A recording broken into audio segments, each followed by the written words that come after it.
Hey guys, welcome back to my YouTube channel. In this video, we will discuss about malposition of vertex और cephalic presentation. See, तो first जो foetus का most common attitude होता है वो क्या होता है? वो होता है फ्लेक्शन का.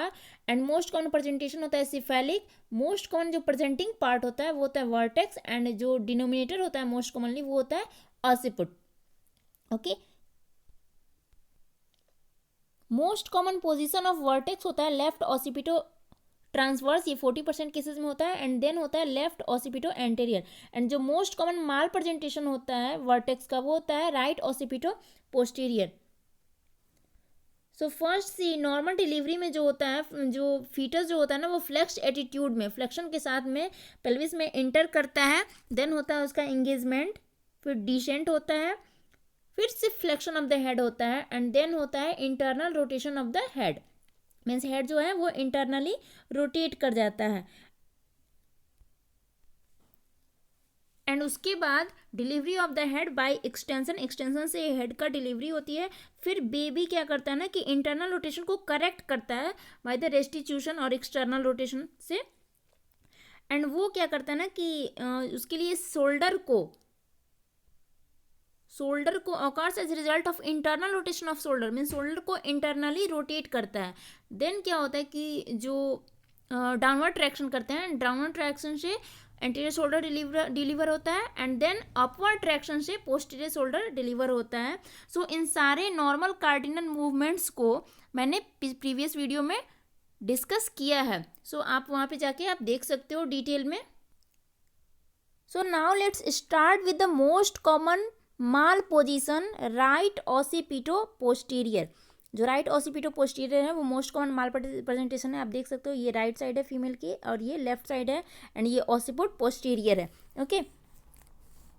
तो इसमें क्या होता है ना कि जो ऑसिपिट होता है ना वो पोस्टीरियरली क्या करता है कि सैक्रम को हिट करता है यहाँ पे पेल्विक फ्लोर को. एंड इससे ये रोटेट करके बन जाता है ऑसिपिटो एंटीरियर. यहाँ पे हिट करता है तो क्या होता है, ये रोटेट करता है 3/8 एंड ये बनता है ऑसिपिटो एंटीरियर. ऑसिपिट एंटीरियर आता है. एंड आपको पता है कि ऑसिपिटो एंटीरियर की नॉर्मल डिलीवरी होती है.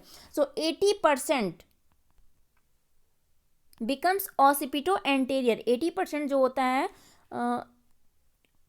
राइट ऑसिपिटो पोस्टीरियर वो क्या हो जाता है ऑसिपिटो एंटीरियर बन जाता है. एंड इसमें क्या होता है कि मोड ऑफ डिलीवरी होता है वो नॉर्मल होता है. ओके. बट 15-60% केसेस में 15-60% केसेस में ये राइट ऑसिपिटो पोस्टीरियर जो है ना वो डायरेक्टली ऑसिपिटो पोस्टीरियर हो जाती है. आप यहाँ देख सकते हो कि ये ऑसिपिटो पोस्टीरियर हो गया डायरेक्टली. सो अब ये ऑसिपिटो पोस्टीरियर ही डिलीवर करेगा. See this figure. सो जब ऑसिपिटो पोस्टीरियर डिलीवर करता है तो बेबी का फेस जो है ना वो सिम्फाइसिस प्यूबिस के नीचे आ जाता है. आप देख सकते हो यहाँ पे ये सिम्फाइसिस प्यूबिस है, एंटीरियर पार्ट है. तो फेस जो है बेबी का वो सिम्फाइसिस प्यूबिस के नीचे आ जाता है. तो जब परसिस्टेंट ऑसिपिटो पोस्टीरियर रहेगा तब फेस डिलीवर करेगा सिम्फाइसिस प्यूबिस के नीचे. Okay. It is known as face to pubis delivery. इसी को बोलते हैं मोड ऑफ डिलीवरी जो है वो फेज टू प्यूबिस डिलीवरी बोलता है. सी कई बार ऐसा होता है कि ऑसिपिटो पोस्टीरियर जो राइट साइड में है वो पूरा एंटीरियर रोटेट नहीं होता है, थोड़ा ही एंटीरियर रोटेट होता है. मीन्स जो आप देख सकते हो यहाँ पे ये ऑसिपिटो पोस्टीरियर है, ये पूरी तरह से एंटीरियरली रोटेट नहीं होता है, ये थोड़ा सा ही रोटेट होके ये हो जाता है ऑसिपिटो ट्रांसवर्स. ओके. तो ऑसिपिटो ट्रांसवर्स में डिलीवरी कभी भी नहीं होगी. सी इस ऑसिपिटो ट्रांसवर्स का कॉम्प्लिकेशन होता है डीप ट्रांसवर्स अरेस्ट. मीन्स इससे आगे डिलीवरी जाती ही नहीं है. तो इफ़ हम इसे रिकॉग्नाइज करते हैं पीवी करके कि इसमें क्या होता है ना कि ये पोस्टीरियर फॉन्टानेल जो ट्रायंगुलर होता है एंड एंटीरियर फॉन्टानेल दोनों एक राइट साइड और एक लेफ्ट साइड में फील होता है. तो हम मैनुअली इसमें क्या करते हैं कि बेबी के हेड को पकड़कर बच्चे को ऑसिपिटो एंटीरियर रोटेट कर देते हैं. आप यहाँ पे देख सकते हो इसको मैनुअली हाथ से पकड़ कर यहाँ पे ऑसिपिटो एंटीरियर कर देगा. ये ऑसिपुट जो है वो एंटीरियरली कर दिया जाता है. Okay. So manual rotation to occiput anterior. Remember manual rotation के लिए हेड को थोड़ा सा अंदर की तरफ पुश करके ही किया जा सकता है। ओके, तो इफ़ आप इसे छोड़ते हो अंदर पुश करके और रोटेट किया और उसको छोड़ दोगे तो ये फिर से ऑसिपिटो ट्रांसवर्स में चला जाएगा, रोटेट होकर अगेन। इसलिए आप इमीडिएटली फोर्सेप्स से बेबी के हेड को पकड़िए एंड डिलीवर कर दीजिए। आप यहाँ पे देख सकते हो। सो हम करते हैं manual rotation and forceps extraction. See कई बार मैनुअली रोटेशन नहीं होता है, रोटेशनल फोर्सेप्स के हेल्प से रोटेट करके ऑसिपिटो एंटीरियर करते हैं, रोटेशनल फोर्सेप्स के हेल्प से, ठीक है। देन जो भी आउटलेट फोर्सेप्स है उससे बेबी की डिलीवरी कंप्लीट की जाती है। तो अब रोटेशनल फोर्सेप्स ऑलमोस्ट आउटडेटेड है, मीन्स अब रोटेशनल फोर्सेप्स जो है ना उसको यूज़ नहीं किया जाता है, अब मैनुअल रोटेशन ही किया जाता है एंड उसके बाद में फोर्सेप्स एक्सट्रैक्शन किया जाता है। सी इफ़ आप ऑब्जर्व करते हो कि मदर स्टेबल है एंड फीटस भी स्टेबल है, एग्जॉशन नहीं है ज़्यादा, फीटल एसिडोसिस नहीं है, तभी हम मैनुअल रोटेशन से ट्राई करते हैं बेबी को डिलीवर करने का। But if baby manual rotation से डिलीवर नहीं हो पाती है, मैनुअल रोटेशन करने के बाद भी, तो क्या करते हैं ना कि इसके बाद हम कॉम्प्लिकेटेड फोर्सेप्स लगाकर डिलीवरी नहीं करते हैं। उससे बेटर है कि हम सेफ सीजेरियन सेक्शन से इस बेबी को डिलीवर कर दें। ओके, डीप ट्रांसवर्स अरेस्ट में। So we discuss till now कि ऑसिपिटो पोस्टीरियर में डिलीवरी पॉसिबल होती है एंड ऑसिपिटो पोस्टीरियर में जो आपका एमसीक्यू का आंसर होता है वो होता है वेट एंड वॉच होता है, क्योंकि या तो वो पोस्टीरियर जाकर परसिस्टेंट ऑसिपिटो पोस्टीरियर होकर फेस टू प्यूबिस डिलीवर करेगा। आप यहाँ पे देख सकते हो परसिस्टेंट जो है ऑसिपिटो पोस्टीरियर ये होकर फेस टू प्यूबिस डिलीवर हो सकता है, या फिर थोड़ा आगे जाकर पूरा हेड रोटेट हो जाए तो क्या होगा ऑसिपिटो एंटीरियर होकर डिलीवर हो सकता है। But if deep transverse arrest भी हो जाता है तो उसके लिए आप क्या कर सकते हो, मैनुअल रोटेशन करके एंड फोर्सेप्स एक्सट्रैक्शन से आप बेबी को बाहर निकाल सकते हो। सी मैंने जो भी पिछले वीडियो में बताया था 4 टाइप्स ऑफ पेल्विस बताए थे, पेल्विक के 4 टाइप्स बताए थे, तो उसमें हम देखते हैं अभी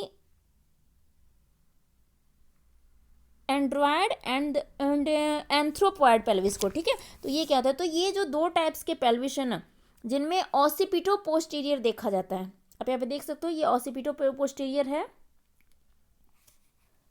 left occipito posterior. Now see जो ऑसिपिटो पोस्टीरियर एंथ्रोपॉयड में है,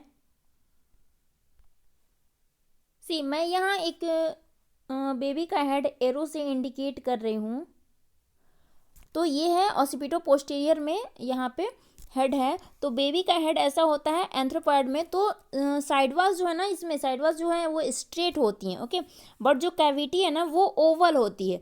तो ओवल होने की वजह से ये रोटेशन जो है ना ये इस टाइप से रोटेशन इसमें उतना ज़्यादा पॉसिबल नहीं हो पाता है। तो इफ़ ये रोटेट नहीं होगा एंथ्रोपॉयड में और ऑसिपिटो पोस्टीरियर ही रह जाएगा, ये ऑसिपिटो पोस्टीरियर ही रह जाएगा, परसिस्टेंट ऑसिपिटो पोस्टीरियर रह जाता है, तो क्या होता है कि उसकी डिलीवरी होती है फेस टू प्यूबिस। ओके, तो ये आपके एमसीक्यू में कई बार पूछा जाता है कि फेस टू प्यूबिस डिलीवरी जो होती है ना वो कब होती है, तो वो एंथ्रोपॉयड पेल्विस में होती है। नाउ सी एंड्रॉयड पेल्विस जो कि मेल टाइप ऑफ पेल्विस है, आप यहाँ पे देख सकते हो ये मेल टाइप ऑफ पेल्विस है।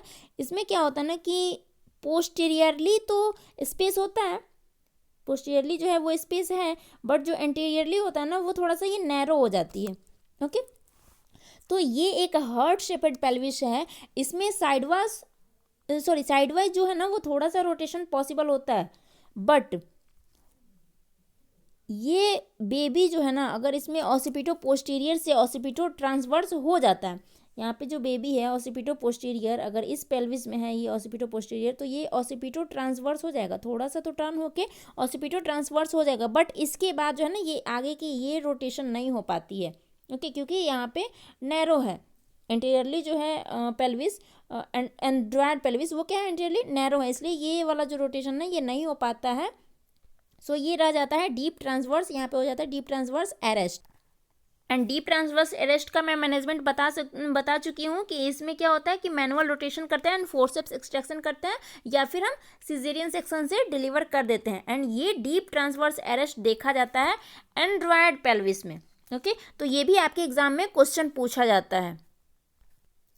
So now let's discuss another situation जिसमें फीटल हेड जो होता है ना वो डिफ्लेक्स्ड होती है, मीन्स स्ट्रेट होती है, like a military man attitude बोलते हैं उसको। तो ये हेड जो है ना ये एक पेल्विस में इंटर ही नहीं करेगा, बिकॉज इसमें जो डायमीटर होता है ना फीटस का विच इंगेजिंग द पेल्विस, जो पेल्विस को इंगेज कर रहा होता है वो होता है मेंटो वर्टिकल। ओके, जो कि होता है 14 सेंटीमीटर का, एंड 14 सेंटीमीटर पेल्विस में इंटर नहीं कर सकता है। सो इसमें जो है ना पीवी करने पे हमें बेबी की ब्रॉज फील होती हैं। Okay, and supra orbital ridge जो होता है ना, ऑर्बिट के ऊपर का जो रिज होता है वो होता है इसका डिनोमिनेटर। तो ब्रॉ प्रेजेंटेशन का मैनेजमेंट ही है, इसका मैनेजमेंट है caesarean section. Now see if ये हेड एक्सटेंडेड होकर इंटर करता है तो उसे कहते हैं फेस प्रेजेंटेशन। आप देख सकते हो यहाँ पे एक्सटेंडेड हेड है, फेस प्रेजेंटेशन कहते हैं। इसमें प्रेजेंटिंग पार्ट फेस होता है। So remember most common face presentation जो होता है ना वो होता है लेफ्ट मेंटो एंटीरियर पोजीशन में। Okay, see the picture here. आप यहाँ पे देख सकते हो कि लेफ्ट, ये लेफ्ट है और ये राइट है, और मेंटम यहाँ पे और अपवर्ड है, मीन्स एंटीरियर है। तो सो ये पोजीशन हो गया लेफ्ट मेंटो एंटीरियर। तो बेबी का हेड क्या ना एक्सटेंडेड है एंड मेंटम लेफ्ट साइड में ही है पेल्विस में। तो इसमें फेस प्रेजेंटेशन में डायमीटर ऑफ इंगेजमेंट होता है सब मेंटो ब्रैग्मेटिक, जो कि होता है 9.5 सेंटीमीटर का। तो इसमें इंटरनल रोटेशन होता है and at the level of levator ani. इस लिवेटर एनाई की जगह पे क्या होता है इंटरनल रोटेशन होता है। तो मेंटम डायरेक्टली एंटीरियर आ जाता है एंड ब्रेगमा जो है ना वो पोस्टीरियर चला जाता है। ये ब्रेगमा पोस्टीरियर चला जाता है और ये मेंटम एंटीरियर आ जाता है। ओके, इसको आप देख सकते हो यहाँ पे इस फिगर में। तो इस तरह से मेंटम एंटीरियर आ जाता है एंड ब्रेगमा पोस्टीरियरली चला जाता है। तो सी इसकी डिलीवरी जो होती है ना वो एक्सटेंशन से होती है एंड पहले जो है ना बेबी का चिन बाहर आता है। आप देख सकते हैं यहाँ पे पहले बेबी का चिन बाहर आता है एक्सटेंशन से, एंड देन बेबी का जो हेड है ना वो फ्लेक्शन से बाहर निकलता है। Okay, so left mento anterior rotate करके हो जाता है direct mento anterior. Okay, direct mento anterior हो जाता है एंड डिलीवरी होती है इसकी एक्सटेंशन से चिन की, एंड फिर हेड की डिलीवरी फ्लेक्शन से होती है। मैंने कई बार बता दिया है कि फेस डिलीवरी जो होती है, फेस वो डिलीवर होता है, फेस प्रेजेंटेशन जो होता है वो डिलीवर होता है, उसकी नॉर्मल डिलीवरी होती है। किस कंडीशन में? When face provides mentum is in anterior, means जब मेंटम एंटीरियर होता है तो फेस प्रेजेंटेशन की डिलीवरी होती है। Now let's see mento posterior. तो अब देखते हैं मेंटो पोस्टीरियर। आप यहाँ पे देख सकते हो यहाँ पे मेंटम है और ये पोस्टीरियरली है, राइट मेंटो पोस्टीरियर है। तो राइट मेंटो पोस्टीरियर जो होता है ना वो सबसे कॉमन होता है। तो इसमें भी डिलीवरी हो सकती है। सी इफ ये राइट मेंटो पोस्टीरियर एंटीरियरली रोटेट करता है तो, और एंटीरियरली रोटेट करके अगर ये बन जाए मेंटो एंटीरियर, आप यहाँ पे देख सकते हो ये पूरी तरह से ये मेंटम एंटीरियरली रोटेट करके इस तरह से बन जाए, राइट मेंटो एंटीरियर बन जाए, तो इसकी डिलीवरी पॉसिबल है इन द सेम वे जैसे कि लेफ्ट मेंटो एंटीरियर का हुआ। ओके, तो मेंटो एंटीरियर बनकर ये डिलीवर कर जाता है, जैसे कि लेफ्ट मेंटो एंटीरियर की कंडीशन में फिर बताई थी। मैं कितनी बार ये बात बोल चुकी हूँ कि चिन पहले डिलीवर करेगा बाय द एक्सटेंशन, इसमें चिन पहले डिलीवर करेगा and then by the flexion head की डिलीवरी होती है। तो इफ आगे रोटेशन होती है ये 3/8 ऑफ ए सर्किल रोटेट करती है। तो सी एक पेल्विस को हम 8 पार्ट में डिवाइड करते हैं। आप यहाँ पे देख सकते हो कि अगर इस पेल्विस को डिवाइड करें तो 1 2 3 एंड 4, तो ये हो गया टोटल।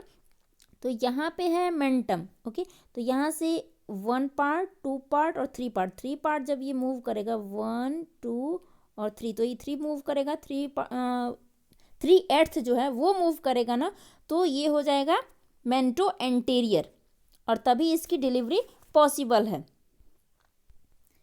बट इफ ये जो मेंटो पोस्टीरियर है, राइट मेंटो पोस्टीरियर, ये पेल्विस में इंटर करके अगर बेबी पोस्टीरियरली रोटेट कर जाए, मीन्स ये पीछे की तरफ रोटेट कर जाए, तो ये क्या बन जाएगा, ये बन जाएगा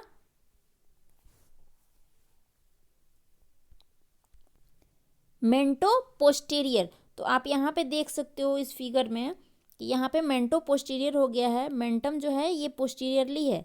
ओके, तो इसमें कैसे होगा, कौन सा डायमीटर जो है वो पेल्विस में जाएगा, तो आप यहाँ पे देख सकते हो कि यहाँ पे एक बहुत बड़ा डायमीटर पेल्विस में इंटर करने की कोशिश करता है, जो बेबी का जो ब्रेगमा है वो, और यहाँ पे स्टर्नम, ये दोनों जो है ना ये पेल्विस में इंटर करने की कोशिश करता है, ब्रेगमा एंड स्टर्नम।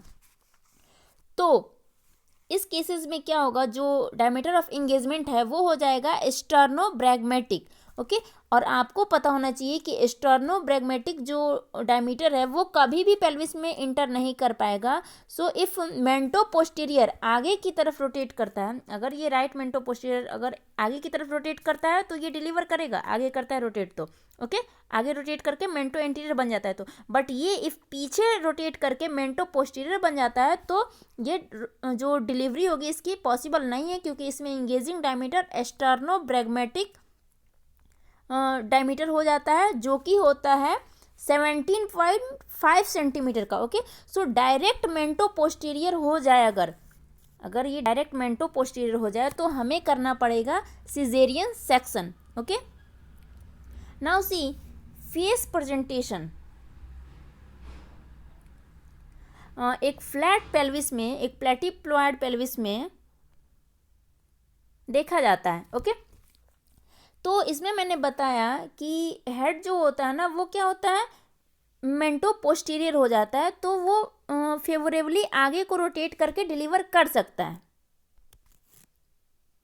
आप यहाँ पे देख सकते हो इस फिगर में, ये है पोस्टीरियर पार्ट, यहाँ पे आपको दिख रहा है सैक्रम, और ये एंटीरियर है।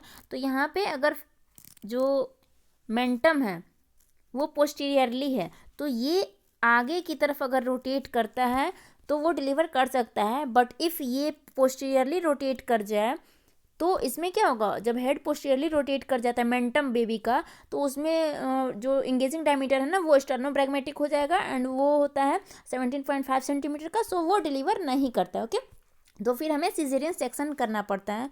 So now see what is the eighth of the circle, जो सर्किल का एट्थ होता है ना वो क्या होता है, 8 पार्ट में जो डिवाइड करते हैं हम पेल्विस को, वो क्या होता है। सी हियर कि एक पेल्विस कैविटी को हम 8 पार्ट में डिवाइड करते हैं, आप यहाँ पे देख सकते हो ये 8 पार्ट में डिवाइड किया गया है। तो इफ बेबी का हेड जो है ना, मेंटम जो है, हेड नहीं मेंटम जो है वो यहाँ पे है, आप यहीं पे देख लो, इफ बेबी का मेंटम जो है वो इस डायरेक्शन में है यहाँ पे, तो ये राइट मेंटो पोस्टीरियर है। तो इफ़ ये एंटीरियरली रोटेट करता है तो एंटीरियरली रोटेट करेगा 1, 2 और 3, मतलब ये 3 पार्ट रोटेट करेगा, 1/8, 1/8 एंड 1/8। ओके, तो 3/8 रोटेशन होता है, और ये एंटीरियर होता है, यहाँ पे एंटीरियर है, ये पोस्टीरियर पार्ट है, एंटीरियरली होता है तो डिलीवर हो सकता है। ओके, एंड इफ़ ये पोस्टीरियरली 1/8 ही अगर रोटेट करता है और पोस्टीरियरली कर जाता है तो ये हो जाएगा डायरेक्ट मेंटो पोस्टीरियर, एंड इसका डायमीटर हो जाएगा स्टर्नोब्रैगमेटिक, एंड ये डिलीवरी नहीं हो पाएगी। तो सिफेलिक प्रेजेंटेशन में हमने फ्लैक्स्ड, डीफ्लैक्स्ड एंड एक्सटेंडेड हेड को डिस्कस किया, उसको मैंने एक चार्ट में बना दिया है। ओके, सो मैं कई बार रिपीट कर चुकी हूँ इन सारे टॉपिक्स को। सो अब चार्ट देख लेते हैं। Let me repeat once more. If vertex presenting part है, प्रेजेंटिंग पार्ट बेबी का वर्टेक्स है एंड फ्लेक्स्ड हेड है, तो उसमें हो सकता है 2 कंडीशन, एक तो होता है ऑसिपिटो एंटीरियर, दूसरा होता है ऑसिपिटो पोस्टीरियर। सबसे पहले ऑसिपिटो एंटीरियर को देखते हैं। इसमें जो डायमीटर ऑफ इंगेजमेंट होता है वो होता है सब ऑसिपिटो ब्रैगमेटिक, जो कि होता है 9.5 सेंटीमीटर का, जिसमें वेजाइनल डिलीवरी पॉसिबल है। Okay, and the head born by the extension से हेड की डिलीवरी होती है। ओके, नेक्स्ट है occipito posterior. If occipito posterior है तो मैं आपको बता चुकी हूँ कि मोस्ट कॉमन माल पोजीशन जो होता है वो कौन सा होता है, ऑसिपिटो पोस्टीरियर ही तो होता है। एंड इसमें होता है सब ऑसिपिटो फ्रंटल, सब ऑसिपिटो फ्रंटल या फिर ऑसिपिटो फ्रंटल जो होता है ये इसका इंगेजिंग डायमीटर होता है। ओके, सो इसमें इफ़ ये 3/8 इसका रोटेशन अगर 3/8 हो जाता है तो जो कि 80% केसेस में होता है तो नॉर्मल डिलीवरी पॉसिबल है। एंड इफ़ इंटीरियर 1/3 रोटेशन होता है, इंटीरियर 1/3 रोटेशन होता है तो ये हो जाता है occipito transverse. And occipito transverse में हम क्या करते हैं, या तो मैनुअल रोटेशन करके फोर्सेप्स से जो डिलीवरी करते हैं, फोर्सेप्स से एक्सपल्सन करते हैं बेबी का, या फिर हम कर सकते हैं LSCS means lower section caesarean section कर सकते हैं। ओके, तो इसमें क्या होता है कि डीप ट्रांसवर्स अरेस्ट हो जाता है जिसकी वजह से हमें manual rotation and forceps extraction करना पड़ता है। ओके, एंड सिजेरियन सेक्शन भी आप कर सकते हैं इफ रिस्क नहीं लेना चाहते हैं तो। बट इफ ये जो है पोस्टीरियर 1/8 रोटेट कर जाती है, ऑसिपिटो पोस्टीरियर जो है वो अगर पोस्टीरियरली ही 1/8 रोटेट हो जाएगी तो उसमें हो जाता है direct occipito posterior. Direct occipito posterior होता है जिसमें फेज टू प्यूबिस डिलीवरी होती है। मैं आपको कितनी बार बता चुकी हूँ कि phase to pubis delivery anthropoid pelvis में होती है and phase to pubis deliver करता है, इसकी नॉर्मल डिलीवरी होती है। एंड डीप ट्रांसवर्स अरेस्ट जो होता है ये कहाँ होता है, ये होता है एंड्रॉयड पेल्विस में। ओके, सो हमने डिस्कस किया ब्रो प्रेजेंटेशन में जिसमें इंगेजिंग डायमीटर होता है मेंटो वर्टिकल। ब्रो प्रेजेंटेशन होता है जो डिफ्लेक्स्ड हेड के साथ आता है, बेबी इंगेज करता है, उसमें होता है मेंटो वर्टिकल डायमीटर जो कि 14 सेंटीमीटर का होता है। एंड इसमें no mechanism, only caesarean section is the choice for the delivery. कोई भी मैकेनिज्म नहीं है इसके लिए नॉर्मल डिलीवरी का। फिर आपने फेस प्रेजेंटेशन में देखा, जो फेस प्रेजेंटेशन होता है एक्सटेंडेड हेड के साथ में इंगेजमेंट होती है। तो फेस प्रेजेंटेशन में क्या होता है, मेंटो एंटीरियर जो होता है और मेंटो पोस्टीरियर हो सकता है। तो जब मेंटो एंटीरियर है तो डायमीटर ऑफ इंगेजमेंट जो होगा वो होगा सब मेंटो ब्रैग्मेटिक जो कि 9.5 सेंटीमीटर का होता है। And delivery is possible here. Head is born bye the flexion, mean सबसे पहले तो चिन एक्सटेंशन से डिलीवर होता है एंड उसके बाद हेड की डिलीवरी फ्लेक्शन से होती है। ओके, सो इफ चिन पूछा जाए तो बोलना है एक्सटेंशन से एंड हेड की डिलीवरी फ्लेक्शन से होती है। Okay, see if face presentation में मेंटो पोस्टीरियर है, फेस प्रेजेंटेशन में क्या है, मेंटो पोस्टीरियर है, तो इफ ये एंटेरियरली 3/8 रोटेट करती है तो हो जाएगा मेंटो एंटेरियर एंड इसकी वेजाइनल डिलीवरी पॉसिबल है। बट इफ ये एंटेरियरली 1/8 ही रोटेट करती है तो होगा मेंटो ट्रांसवर्स, जिसका जो मैनेजमेंट है वो है आपको सिजेरियन सेक्शन से ही डिलीवरी करना होगा। बट इफ मेंटो पोस्टीरियर जो है वो अगर पोस्टीरियरली रोटेट कर जाए 1/8, अगर 1/8 रोटेट कर जाती है पोस्टीरियरली तो उसमें जो इंगेजिंग डायमीटर है वो हो जाता है स्टर्नो ब्रैग्मेटिक जो कि है 17.5 सेंटीमीटर का। एंड ये कभी भी डिलीवर नहीं कर सकता है, इसलिए इसमें भी आपको करना होता है सिजेरियन सेक्शन ही। ओके, तो जो भी सिफेलिक प्रेजेंटेशन में वेरिएशंस मिलते हैं उनको डिटेल में हमने अभी तक डिस्कस किया। So in the next video we will discuss delivery of variations of breech presentation. So if you have any query regarding these videos then you can mention it in the comment section. Okay, so that's all for today. So if you have not subscribed my channel yet then kindly do subscribe it and click on the bell icon so that notification of my upcoming videos reaches you first. Okay, thank you.